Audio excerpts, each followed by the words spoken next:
제 이름은 박덕형입니다. 1923년 5월 20일이에요. 본 적은요, 함경북도 부령군 성막면 장흥동 75번지. 떠날 때 주소는 함경북도 청진시 인곡동 1번지입니다.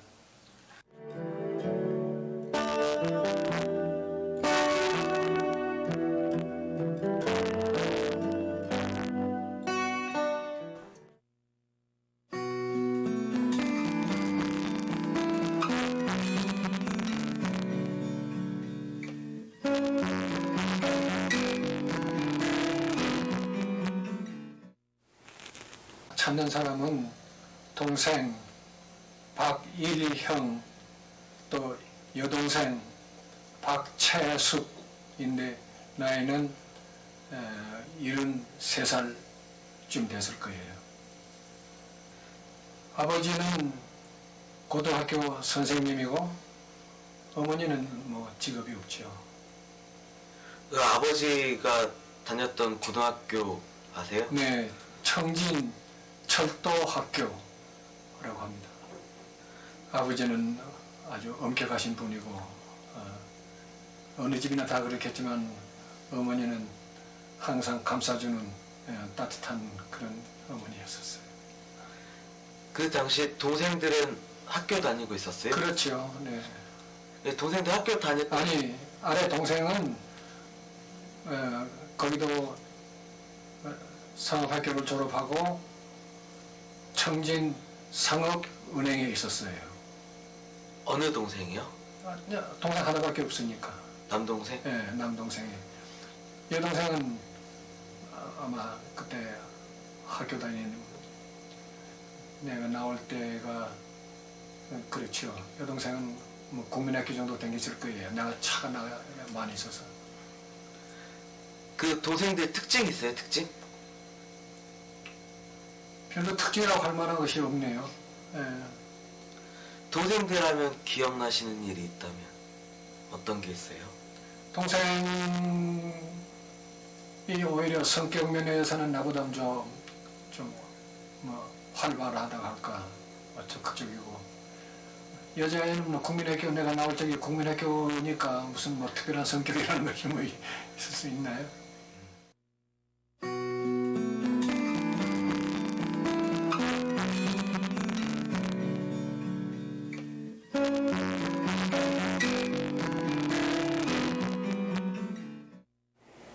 내가 국민학교 다닐 적에는 아버지 어머니하고 떨어져서 할아버지 밑에서 자랐는데 부령 공립 보통학교를 다녔어요.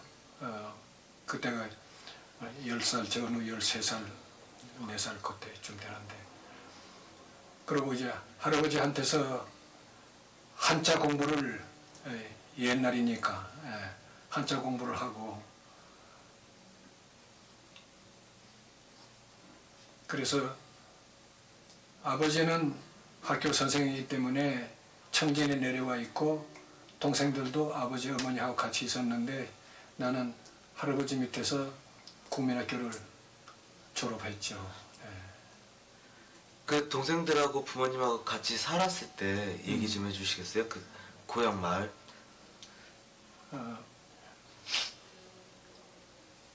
내가 보통학교 다니면서 할아버지 밑에서 살 적에는 저희 집 바로 옆에 소나무가 우거진 그런 자그마한 동산 같은 것이 있었어요. 그 동산 이름이 송정이라고 그러는데 내가 여기 편지에도 써가지고 왔지만 송정이라고 하고 그 뒤에는 이제 강물이 흐르고 그래서 그 소나무가 우거진 송정에 항상 나가 놀았고 또 강에 나가서 그 물놀이도 하고 고기도 잡고 하고 그렇게 지냈었죠. 그리고 이제 중학교 들어갔을 적에는, 중학교라는 것이 아까 얘기했지만 상업학교 들어갔을 적에는 그것이 청진에 있었어요. 내가 지금까지 얘기한 것은 거기 주소에 져 있지만 부령군 성막면 하는 그런 시골에 있었고, 중학교 들어갈 적에는 그 학교가 청진에 있었기 때문에 아버지의 직장도 청진이고 그래서 그때 나는 아버지 어머니 밑으로 내려와서 이제 학교로 중학교 지금으로 말하면 고등학교 다녔죠. 네. 그 고향에서 동생들하고 그럼 같이 산 기간이 얼마나 되세요, 그럼?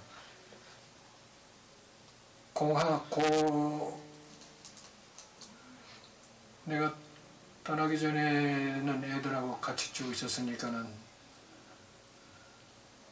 한 7, 8년 될까?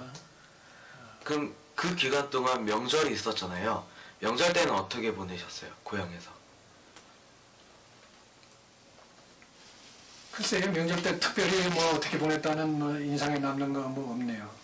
네. 할아버지, 할머니가 계실 적에는 그냥 할아버지, 할머니는 시골에 계시니까 시골로 놀러 가고 또 친구들도 데리고 할아버지, 할머니한테 이제 놀러 갈 때가 있고 이제 뭐 그래. 청진에서 사신 얘기 좀 더 해주시겠어요? 네. 청진에서 산 것은 그 당시에는 요즘처럼 중학교, 고등학교가 아니라 그냥 중학교 하게 되면 그것이 5학년씩이나 다녔으니까 그것이 이제 요즘 말하면 중학교, 고등학교 합친 거라고 볼 수 있는데 그 5년 동안은 아버지 어머니한테서 다녔고 그 다음에 은행에 들어가서도 아버지 어머니하고 같이 살았고 그 동생들도 다 같이 와 있었고 이제 그때는 그래서 그 5년 학교를 졸업하고 취직을 했는데 조선 식산은행이라고 하는 은행에 취직했어요.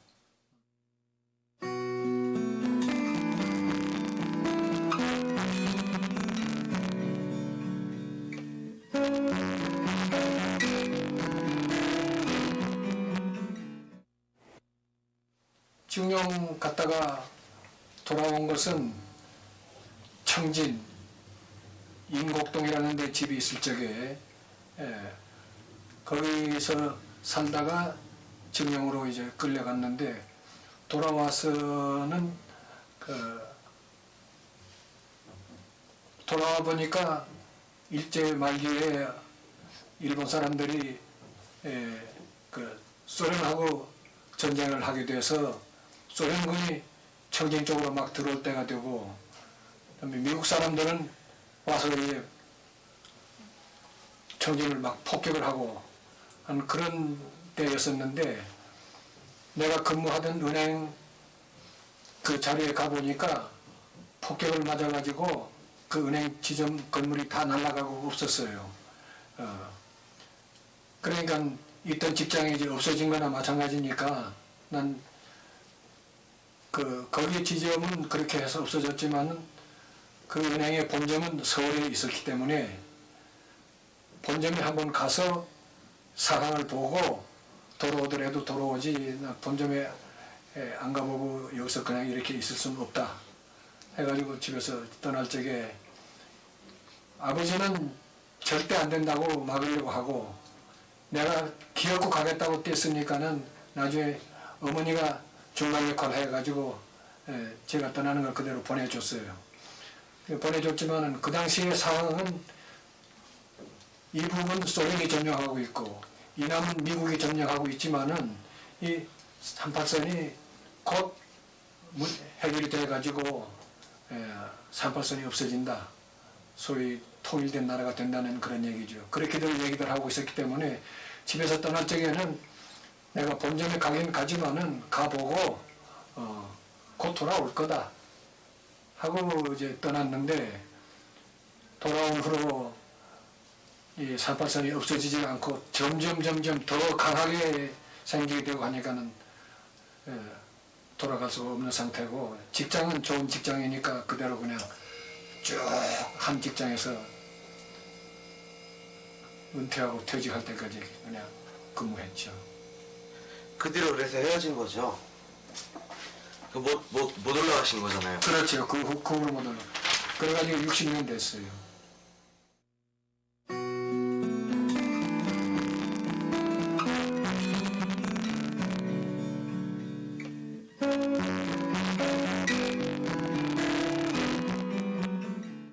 처음에는 월남해가지고 그 당시에 그 은행 이름은 조선식산은행이라고 그랬는데 본점은 서울에 있고, 그래서 4월달에 월남해가지고 본점에 출두했더니 조치원 지점이라는 데 가서 근무하라 하는 명령을 받았어요. 그 조치원 지점에 가서 근무하다가 그 후에 전라남도 광주 지점에 또 가서 근무하다가 전라남도 광주 지점에서 6개월을 만났어요. 6개월을 만나니까 그 당시에는 그 부산하고 대구 그 정도만 남았었지 나머지는 전부 다 인민군들한테 점령당하는 그런 상태이기 때문에 광주에 있을 수도 없고 해서 나도 은행에 따라서 부산으로 갔죠. 부산에 본점에 가서 근무하다가 미국 아이들이 상륙해가지고 이북군이 여기서 전부 다 쫓겨나고 철구하면서 은행도 부산에서 또 서울로 다시 돌아왔거든요. 그러니까 은행 본점에서 그냥 근무하면서 계속 은행 본점에서만 근무하고 은행 그만둘 때까지 한 직장에서 그냥 근무했기 때문에 뭐 직업을 이렇게 바꾸고 저렇게 바꾸고 하는 것에 관련된 그런 뭐 추억이라 할까 뭐 그런 것은 없지요. 네. 그 은행 이름이 아직도 그 은행 이름이에요? 네, 그 당시에는 조선식산은행이라고 그랬는데 해방된 후에 한국식산은행이라고 했다가 그 후에 한국산업은행으로 베껴서 지금은 한국산업은행이에요. 예. 그렇지만 그 근무는 계속 그냥 그 은행에만 있었기 때문에 한 은행에서 38년 근무했습니다. 결혼하신 얘기 좀 해주시겠어요? 결혼은 제가 어떤 사람이냐 하게 되면 제가 청진은행에 들어가서 2년 반인가 3년 있다가 정령으로 끌려갔는데 그 은행에는 일본 사람도 있지만 한국 사람들도 근무하고 있었어요. 근데 그 은행에 나보다 3년 선배로 들어온 최수창이라고 하는 분이 있었어요. 근데 그분이 굉장히 저를 아껴주고 또 저도 또 그 선배를 굉장히 좋아했거든요. 그런데 그 후에 전쟁이 끝나고 그분들은 가족이 이제 서울로 내려오고 나는 그 후에 아까 얘기한 것처럼 서울에 혼자 릭사크들을 메고 내려왔지만은 그 형이 저 형처럼 제가 좋아하던 그분이 누이 동생이 하나 있었어요. 참 모르고 있었지만은 그 형이 6.25 사변 전에 나보고 자기 매부로 삼겠다고 그런 그때 나는 좀 전라남도 광주 지점에 있었어요. 있을 적에 서울에 올라오라고 그래가지고 서울 올라와가지고 그 양반은 또 그 인천 지점에 있었는데 인천 지점에 가가지고 제 처될 사람을 처음 이렇게 만났어요. 만났고 이제 결혼을 그 형이 너는 내 동생하고 결혼하라고 그러고 나는 집에 아버지 어머니도 안 계시고 나 혼자 몸이지만은 내가 그분을 엄청 존경하고 있었고 또 그분이 나를 그렇게 아껴주고 자기 동생까지도 나한테 결혼시키겠다고 이제 마음 먹고 있었던 그런 처지니까 저는 그분하고 결혼 약속을 한 거나 마찬가지인데 내가다가 인천으로 상륙하고 이북 사람들이 도로 쫓겨서 막 올라가고 할 적에 그분은 행방불명이 돼버리고 없어져 버렸어요. 그 제 처된 사람이 오빠 된 사람이. 그렇지만 제가 그 약속은 그렇게 되기 전에 했다고 볼 수 있거든요. 6.25 사변이 나기 전에 직전이니까. 그래서 그 집은 아주 그냥 막 흩어지다시피 하고 제일 큰 기둥이 되는 형님이 안 계시니까는 나머지가 어머니들을 모시고 이제 뭐 살고 있는데, 나는 그때 아까 얘기한 것처럼 부산에 있었지만은 결혼 약속을 지킨다는 그런 의미에서 서울에 올라와서 그 약혼한 사람을 데리고 부산 내려가서 친구들이 보는 데서 이제 결혼을 했어요. 그러니까는 내가 좋아하는 선배, 나를 아껴주던 선배의 누이 동생하고 이제 결혼했죠. 예.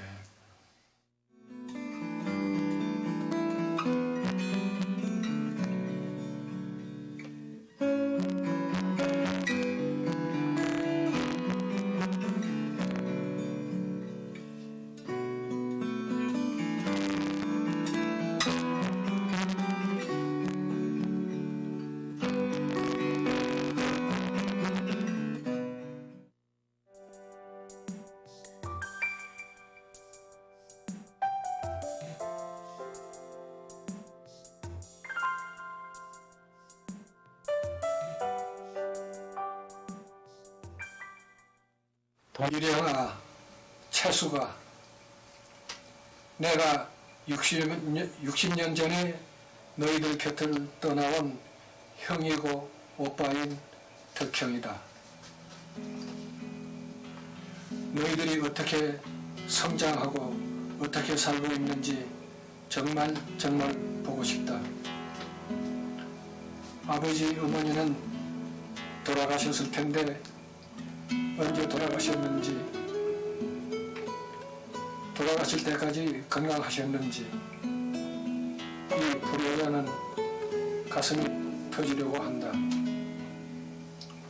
내가 국민학교 시절을 보냈던 장흥동 집 옆에 있는 송정도 눈에 떠오르며, 어릴 적에 자주 나가 고기도 잡고 물놀이도 하던 수성천, 그리고 부령으로 가는 도중에 있는 형제바위도 눈에 선하다. 내가 떠날 적에 살던 청진 인곡동, 그 당시에는 동네에 집이 많이 없었는데 지금은 어떻게 변했는지 모르겠다. 나는 너희도 알다시피 일제 말기에 강제징용으로 일본 북해도에 탄광에 끌려가서 여러 번 죽을 고비를 넘기면서도 살아서 아버지, 어머니 그리고 너희들 곁으로 돌아왔는데, 집에 온 지 몇 달도 안 되어 근무하던 직장을 찾아서 월남하였으니 가족들은 얼마나 야속하였겠느냐. 내가 장남이라 부모님도 복려하고 너희들도 돌보고 했어야 할 텐데, 곧바로 돌아올 수 있으리라고 믿고 떠나왔는데 우리는 60년이란 세월이 지났구나. 나는 월남 후 안정된 직장 덕택에 가정도 이루고 별 탈 없이 65세까지 근무하다가 은퇴 후에는 이곳 제주도에 와서 살고 있다. 너희 형수의 건강이 좋지 않아서 휴양을 취하기 위하여 기후가 좋은 제주도까지 내려왔으나 별 차도가 없이 살다가 약 5년 전에 별세하였단다. 아이들도 각자 자기 가정이 있고 생활이 있기에 나는 그대로 혼자서 제주도에서 살고 있다. 여기가 기후도 좋고 자연 환경도 좋아서 혼자 살기에는 아주 좋은 것이다. 이제 나에게 남아있는 한 가지 소원은 죽기 전에 너희들을 만나는 것이다. 우리가 만나는 날이 우리가 살아있는 동안에 오기를 두 손 놓아 빌면서 이 편을 놓는다. 2005년 12월 9일 형 덕형이 사랑하는 일형이 채수에게